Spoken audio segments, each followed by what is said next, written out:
When you encounter this symbol in your set theory lesson, how would you read that? Okay, from its title, it is read as cardinality of, ano yung pangalan ng set? Ito, yung capital letter, set A. So, kapag nakita ito sa lesson ninyo, it's simply read as cardinality of set A. So, let us understand what is cardinality.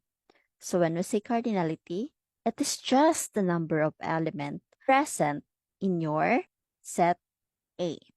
Okay, let us use this example to better understand the cardinality. Now, we have here set A, which is written in a roster notation form or in a listing method. So it uses curl bracket to list the elements.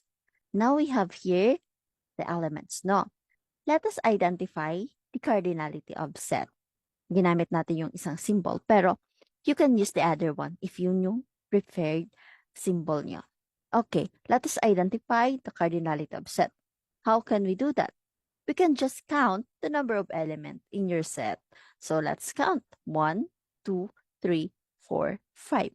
So the cardinality of set A is equal to, okay, very good, 5. Now, let us have another example. Here, we have set B. So let us identify the cardinality of set B. How can we do that? Okay, let us just count the number of elements in your set B. So again, let's count 1, 2, 3, 4, 5, 6, 7, 8, 9. So your set B have 9 elements. So the cardinality of set B is equal to, okay, 9. Very good.